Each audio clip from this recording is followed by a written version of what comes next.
Business trend संपादकीय।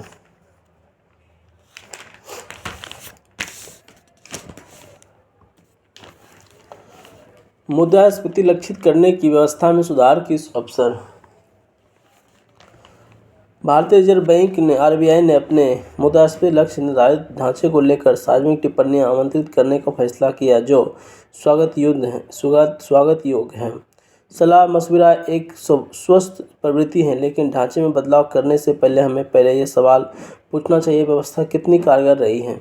Reserve bank अगस्त 2025 में परिचर्चा पत्र में मुद्रास्फीति को लक्षित करने की लचीला व्यवस्था की कामयाब बताता है कि उसमें कहा गया कि औसत मुद्रास्फीति में कमी आई और ये लक्ष्य तय करने से पहले 6.8% से कम होकर 4.9% पर आ गई। हालांकि महामारी और रूस यूक्रेन युद्ध ने इसे अस्थायी रूप से बढ़ा दिया, लेकिन इस कुल मिलाकर रिजर्व बैंक का निष्कर्ष ये व्यवस्था भारत के हित में ही है।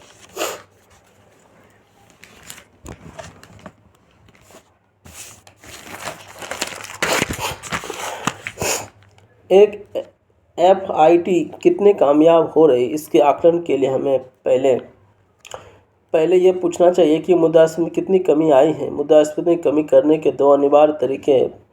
पहला और थोड़ा कठिन तरीका वास्तव दरों को लंबे समय तक ऊंचा रखना, मांग और ऋण को सीमित रखा जा सके। दूसरा चतुराई तरीके से उम्मीद को स्थिर रखना, ताकि उत्पाद में मामूली हानि के साथ मुद्रास्फीति में कमी आए तो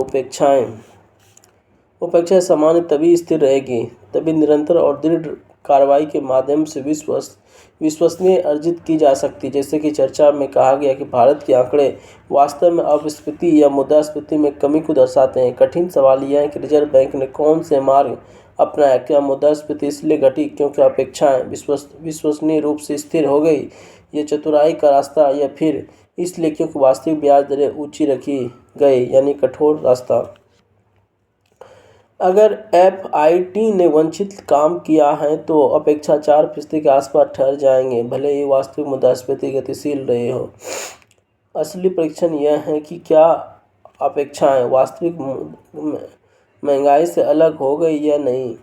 एक और अन्य कारण राजकोषीय मजबूती, घाटे की कमी और आपूर्ति क्षेत्र में जुड़े कदमों ने नकदी के टिकाऊ बनाने में मदद की है। ध्यान देने वाली बात है कि राजकोषीय अनुशासन को चुनावी चक्रों के दौरान भी बरकरार रखा गया है। ऐसा कम ही होता है। विश्वसनीयता के लिए ये जरूरी है कि इसमें संकेत मिलता है कीमतों की स्थिर एक साझा लक्ष्य है, बजाय कि इसमें एक मौद्रिक काम के समन्वय मायने में रखता है। कम मुद्रास्फीति उस स्थिति में आसान है जब राजकोषीय नीति सुसंगत हो। रिजर्व बैंक का अपना सर्वे दिखाता है कि परिवारों की अपेक्षा हालिया अनुभवों से प्रभावित होती हैं। 2024 में आरबीआई बुलेटिन में प्रकाशित माइकल देववत पात्रा, जॉर्ज सोन और आशीष थॉमसन जॉर्ज द्वारा किए गए एक अध्ययन में पाया गया है कि खाद्य मूल्यों में आए झटके अपेक्षाएं पर असर डालते हैं। आईआईएस अहमदाबाद के निशांत कश्यप के साथ साथ शहरी आरबीआई डेटा पर किए शोध में भी इस तरह का निष्कर्ष सामने आया कि एफआईटी के बाद भी वर्तमान मुद्रास्फीति में एक प्रकाशित अंक की वृद्धि में अपेक्षित मुद्रास्फीति लगभग 0.35% के अंक जाता है। अपेक्षा अब भी वास्तविक मुद्रास्फीति का पीछा करती है, बजाय इसके केवल 4% के आसपास स्थिर हो। चूँकि अपेक्षा अभी भी स्थिर नहीं है, केंद्रीय बैंकों ने उच्च वास्तविक ब्याज दरों जैसे कठोर उपायों का सहारा लिया है। एफआईटी के वास्तविक ब्याज दरों में उल्लेखनीय वृद्धि हुई। मौद्रिक नीति अधिक प्रभावशाली तो बनी है, लेकिन वृद्धि के लिए अधिक महंगी भी साबित हुई। मुद्रास्फीति की नीति के प्रति संवेदनशीलता बढ़ी है, लेकिन किसी भी सख्ती के परिणाम स्वरूप उत्पादन तेजी में गिरी। मुद्रास्फीति में कमी बेहतर विश्वसनीयता का कारण नहीं, बल्कि कड़े वास्तविक ब्याज दरों के कारण आई है। भारत शायद बिना किसी औपचारिक लक्ष्य निर्धारित व्यवस्था में इसी तरह के परिणाम प्राप्त कर सकता है, केवल कड़ी वास्तविक ब्याज दरें बनाए रखकर। इसी कारण एफआईटी के बाद औसत यानी लगभग 4% को भारत की स्वाभाविक मुद्रास्फीति दर नहीं मानी जानी चाहिए। यह निरंतर कठोर लक्ष्य निर्धारण के तहत प्राप्त हुआ था। केवल एफआईटी के आंकड़े पर आधारित अनुमान उस व्यवस्था को नियंत्रित रूप से प्रभावित होता है, और ये 4% को जितनी स्वाभाविक माना जाता है उससे अधिक दर्शा सकते हैं। प्रश्न है, करीब एक दशक तक लक्षित रहने के बाद आखिर अपेक्षाओं का ठहराव क्यों नहीं आ गया? पहली बात, भारतीय खपत बास्केट स्वाभाविक रूप से अस्थिर खाद्य और ईंधन आपूर्ति में प्रभावित जोखिम वाली है। दूसरा, नवाचार अभी भी मध्यम अवधि के बजाय नवीनतम आंकड़े पर आधारित होता है। तीसरा, आकलन कमजोर है, सर्वेक्षण व्यक्तिपरक और शोरगुल वाले होते हैं जिसमें अनुबंधों या वेतन समझौता का ध्यान नहीं रखा जाता। यहाँ तीनों सुझावों पर ध्यान दिया जा सकता है।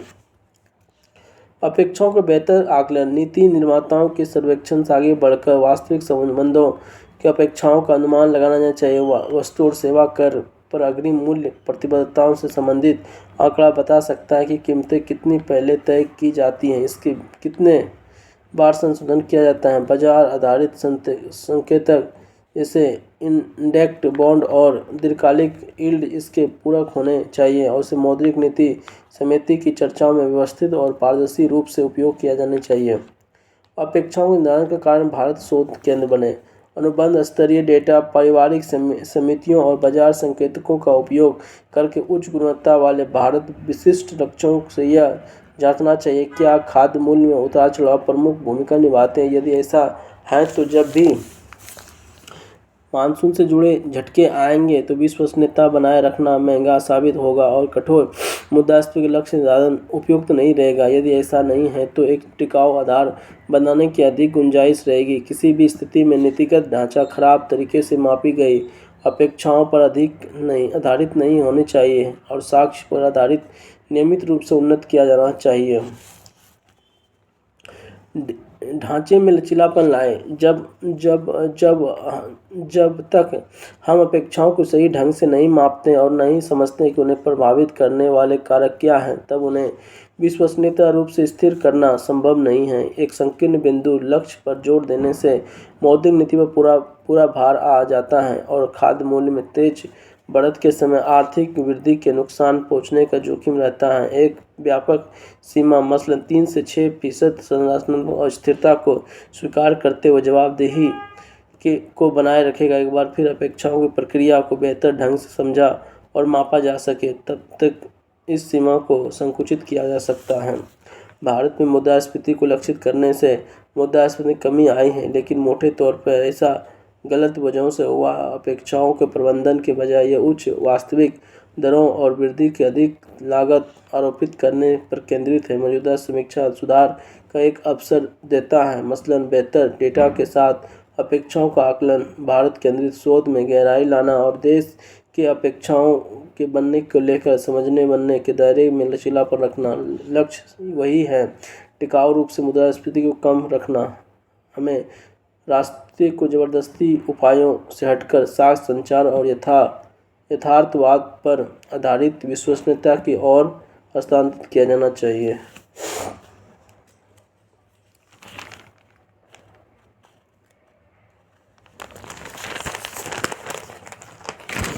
पूंजीगत व्यय में बढ़ोतरी पर भ्रम क्यों? देवाशीष बसु, अतार्किक विकल्प। अर्थशास्त्री कई दशकों तक लगातार शिकायत करते हैं कि हमारा राजस्व व्यय बहुत अधिक है और पूंजीगत व्यय पर्याप्त नहीं है। यह शिकायत अब कम से कम खत्म हो सकती है। पिछले 11 वर्षों में नरेंद्र मोदी सरकार ने 54 लाख करोड़ रुपये का पूंजीगत व्यय किया है, जिसमें महामारी के बाद लगभग 38 करोड़ रुपये खर्च हुए हैं। लगातार 3 वर्षों में सार्वजनिक निवेश सालाना 11 लाख करोड़ रुपये से अधिक रहा, जैसे सड़कें, रेलवे, रक्षा, पानी, अन्य तरह के बुनियादी ढांचों में लगाया गया। यह वित्त वर्ष 2025 में पूंजीगत व्यय सरकारी खर्च का 23% रहा, जो पिछले 2 वर्षों में सबसे अधिक।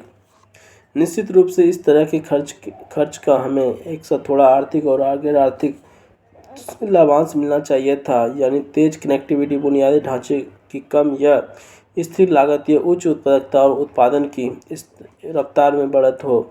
यह साथ ही प्रतिस्पर्धात्मकता भी बरकरार हो। गैर आर्थिक लाभों के रास्ते और तेज सफर, बेहतर नागरिक बुनियादी ढांचा और पानी तथा बिजली कनेक्शन शामिल होते हैं। इसकी उम्मीद यही होती है कि सरकारी खर्च का प्रभाव तेजी से नीचे के स्तर पहुंचेगा, रोजगार के अधिक मौके बनने के साथ पगार भी बढ़ेगी। इन सबसे ऊपर राज्य इस भारी खर्च के लंबे समय से निष्क्रिय देख रहे निजी पूंजीगत व्यय बढ़ाने की और उम्मीद थी। प्रयास में कमी नहीं, लगातार नीतिगत कदमों के जरिए उत्साहजनक स्थिति को बनाने के लिए कोशिश की गई, लेकिन परिणाम निराशाजनक रहा। सरकार ने पाया कि भारत के बढ़ते फंसे ऋण की समस्या को लेकर निजी निवेश रुका हुआ था। कांग्रेस के नेतृत्व वाले पिछली सरकार के फंसे हुए कर्ज के बोझिल सरकारी बैंक और इतने कमजोर थे कि ऋण नहीं दे पा रहा था। इसके समाधान के तहत फंसे ऋण के बट्टे खाते में डाल दिया गया, एक दिवाला संहिता लागू की गई और फंसे ऋण की सप्लाई करने की कोशिश की गई। हालांकि कुछ ही अपराधियों की सज़ा मिली, लेकिन किसी न किसी कारोबारियों को से नहीं पूछा गया कि वो पैसे कमी या कम मांग कर उन्हें निवेश को से रोक रहा। इन सबके बीच निजी निवेश व्यय की स्थिति कमजोर ही बनी रही। अगला कदम कर कटौती का था। सितंबर 19 में कम होते निर्यात, खपत की मंदी, पारंपरिक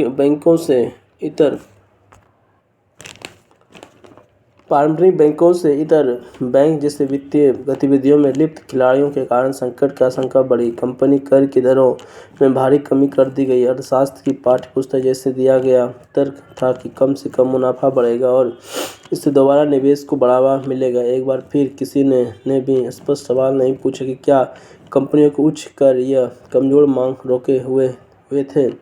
नतीजा वही रहा, निजी पूंजीगत व्यय कम ही रहा। तीसरे दौर में सरकार आगे बढ़ी। सरकार ने अब भी निजी क्षेत्र को विकास का मुख्य इंजन मानते हुए सरकारी खर्च से जुड़ी एक उत्पादन से जुड़ी प्रोत्साहन योजना शुरुआत की, जिसे सीधे निजी पूंजीगत व्यय को बढ़ावा देने के लिए तैयार किया गया था। आखिर सरकार ने सरकारी पूंजीगत व्यय के माध्यम से विकास और रोजगार को बढ़ावा देने की जिम्मेदारी खुद उठाई। खासतौर में महामारी के बाद वास्तव में वित्त वर्ष 2022 में सरकारी पूंजीगत व्यय ही निवेश वृद्धि का प्राथमिक इंजन रहा। एक धारणा अब यह भी थी कि सरकार ने अभूतपूर्व उदारता के साथ कदम बढ़ाते हैं, ऐसे में निजी निवेशक भी इसका अनुसरण करेगा। हालांकि ऐसा नहीं हुआ। पीएलआई की छूट, 806 आवेदक और 1.7 लाख करोड़ रुपये के निवेश में इतर निजी पूंजीगत व्यय कम ही रहा। कुल मिलाकर सरकारी पूंजीगत व्यय वित्त वर्ष 2022 से 25 के दौरान सकल घरेलू उत्पाद जीडीपी का लगभग 40.1% ही रहा, जो महामारी से पहले के दिनों 2.8% से अधिक था, जबकि निजी पूंजीगत व्यय का लगभग 2% ही रहा। इन साल थोड़ा अधिक हो सकता है, लेकिन कारोबार संबंधी परेशानियों को देखते हुए कोई भी इसकी गति बने रहने की उम्मीद नहीं करता। सकल स्थायी पूंजी निर्माण में निजी भागीदारी वर्ष वित्त वर्ष 24 में घटकर 14.4% से निचले स्तर पर आ गई। 2016 में पहले 40% से ऊपर था। निश्चित रूप से पहले जो तेजी दिखी वह सांठ-गांठ वाली उधारी और घोटाला जैसे वाली परियोजना के कारण बढ़ी थी। फिर भी चार प्रमुख हस्तक्षेप जैसे बैंकों का सफाई कर, कटौती, सब्सिडी और राज्य के नेतृत्व वाले निवेश के बावजूद निजी निवेश उम्मीद से कम है। वित्त वर्ष 25 में पूंजीगत व्यय सरकारी खर्च का 23% बढ़ेगा, जो पिछली बार वित्त वर्ष 2004 में देखे गए वक्त भारत ने अपने सबसे बड़े मजबूत निजी निवेश का चक्र का अनुगमन किया। आखिर यह कैसा हुआ और इस बार हालात इतने सुस्त क्यों? पिछले 15 वर्ष से उससे अधिक समय से मैंने प्रमुख बैंकिंग और कंपनियों के अर्थशास्त्री को वर्ष 2004 से 7 के दौरान एक तरह की निजी पूंजीगत व्यय उछाल की व्यर्थ भविष्यवाणी करते हुए देखा है। वे तभी सही होते जब कारण मौजूद होते हैं। तो एक अभूतपूर्व वैश्विक और स्थानीय तेजी से दौरान थे और वैश्विक विकास के दोनों मुख्य इंजन अमेरिका और यूरोप एक साथ चल रहे थे। .com क्रैश और अमेरिका पर 9/11 हमले के कारण वर्षों की मंदी के बाद दबी हुई मांग को चीन के बड़े पैमाने पर कम लागत वाले निर्यात और मुख्य रूप से एशिया के वैश्विक बजट की एक बड़ी लहर का समर्थन मिला था। एशिया देशों ने अत्यधिक निर्यात प्रतिस्पर्धा होने के कारण उस मांग में आई तेजी का सबसे बड़ा लाभ उठाया। अपने खुद के निर्यात हिस्से के अलावा भारत के विदेशी निवेशकों से बड़े पैमाने पर पूंजी प्रवाह से लाभ हुआ, जो न केवल शेयर बाजार में बल्कि पहली बार रियल एस्टेट से भी पैसा लगा रहे थे। 2004 से 7 में पूंजीगत व्यय और खपत में उछाल किसी कुशल नीति निर्माण के कारण नहीं था और न ही उद्यमिता के कारण। यह वैश्विक अतिरेक का एक सुखद संयोग था। जब वर्ष 2008 में वैश्विक वित्तीय संकट आया तब जुआर खत्म हो गया। भारत में भी कभी भी वास्तविक बड़ा और उत्पादक निजी पूंजीगत व्यय नहीं रहा। क्या हो समाधान? नीति निर्माता निजी निवेशक को आपूर्ति पक्ष की एक पहले के रूप में मानते हैं, जिसका समाधान सस्ती पूंजी, राजकोषीय प्रोत्साहन या सरकारी निवेश के कारण निजी निवेश और बढ़ोतरी से हल किया जा सकता है। हालांकि वास्तविक बाधा मांग में निहित है। उद्यमी तभी निवेश करते हैं जब वे ग्राहक देखते हैं कि भारत की घरेलू मांग कमजोर बनी हुई और खपत कमजोर है, क्योंकि अधिकांश लोगों की वास्तविक पगार नहीं बढ़ रही है। बाहरी मांग से भी कोई राहत नहीं है। निर्यात भी प्रतिस्पर्धी नहीं रह गया और वैश्विक व्यापार के रुझान प्रतिकूल। मैं सरकारी पूंजीगत व्यय की वृद्धि को बढ़ावा देने के प्रति सार्वजनिक रूप से संशयवादी था।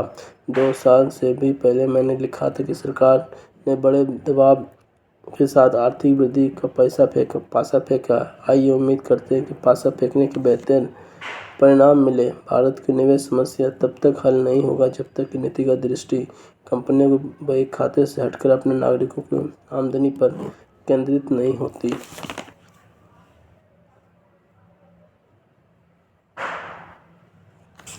ज्वलंत प्रश्न। राष्ट्रीय राजधानी दिवाली के बाद होने वाले घातक प्रदूषण से जूझ रहा है। इसी बीच यह भी याद आया कि इस वर्ष फसलों के यानी पराली जलाने वाले प्रदूषण में उतना अधिक योगदान नहीं रहा। ध्यान रहे कि आमतौर पर ठंडे का मौसम शुरुआत होने पराली हवा में प्रदूषण की एक महज वजह रही। 15 सितंबर अक्टूबर की अवधि में पराली जलाने जाने के आंकड़े पर नजर डालें तो पता चलता है कि 2024 की तुलना में इस वर्ष पराली की धान की पराली के जलाया जाना काफ़ी कम हुआ। पंजाब और हरियाणा आमतौर पर इसके मुख्य दोषी माने जाते हैं, लेकिन इस दौरान दोनों राज्यों में पराली जलाने की घटना 64% से 96% कम हो गई। इसी प्रकार उत्तर प्रदेश, राजस्थान, मध्य प्रदेश जैसे राज्यों में 19 से 45% कमी आई। यही वजह है कि इस अवधि में एनसीआर की हवा की गुणवत्ता मध्यम से संतोषजनक रही। राज्य प्रशासन का श्रेय ले रहे हैं कि उनका कहना है कि उन्होंने विभिन्न प्रकार के प्रोत्साहन, जुर्माने के भय और बुनियादी ढांचा संबंधी प्रावधान का इस्तेमाल करके पराली जलाने का उत्साहित किया, परंतु मानसून के देरी में वापसी के कारण फसल में देरी हुई और कई किसानों खेतों के धान की पराली शायद अक्टूबर के अंत तक और नवंबर के निकले। ऐसे में राज्यों ने पराली की समस्या से निपटने के लिए जो उपाय अपनाए उसकी प्रतीक्षा बाद में होगी।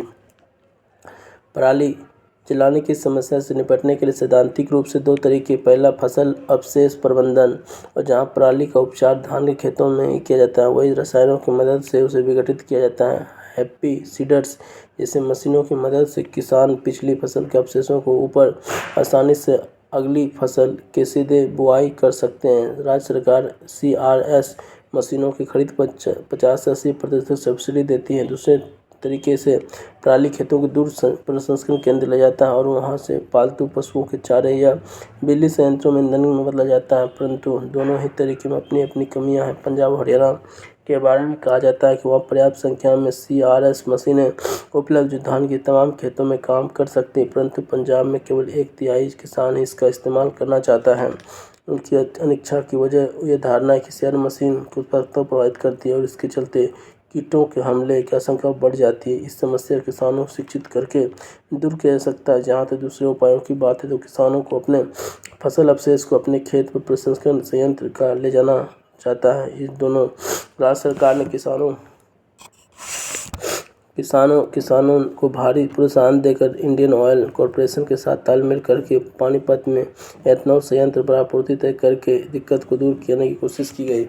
इसमें संदेह है कि उपाय कितने लंबे समय तक टिक पाएंगे। वित्तीय मुश्किल से जूझ रहे इन राज्यों की कितनी उदार सब्सिडी लंबे समय तक बनाए रखना संभव नहीं हो सकता। पराली जलाने पर दंड प्राविधान है, लेकिन उन्हें लागू करना कठिन है क्योंकि किसान संगठन इतना तीव्र विरोध करते हैं। विशेषज्ञों का सुझाव है कि किसानों को सीधे नगद हस्तांतरण किया जाए ताकि वह CRS मशीन खरीद सके। उन्हें वर्तमान सब्सिडी के कारण अधिक मूल्य पर बेचा जा रहा है, लेकिन वास्तव में टिकाऊ समाधान यह है कि किसानों के धान जैसी जलगहन फसलों की खेती बंद करने के प्रोत्साहित किया जाए। उन्हें उन खेती को मोड़ा जाए जो पानी की आवश्यकता वाली कम हो, जिनकी खेती अवधि छोटी हो, जिनसे पराली जलाने की समस्या ही ना पड़े। उत्तर भारत के राज्यों में फसल विविधीकरण के लिए एक मुफ्त अनुदान देना शुरू कर दिया है, लेकिन यह तभी सफल हो सकता है जब किसानों को जीवंत और सक्रिय बाजार उपलब्ध हो। समस्या है कि उनके लिए कृषि बाजार में गहन सुधार की आवश्यकता है, जिसमें राजनीतिकरण के रूप प्रभावशाली किसान बिचौलियों की लॉबी अब तक रोकने में कामयाब रही है।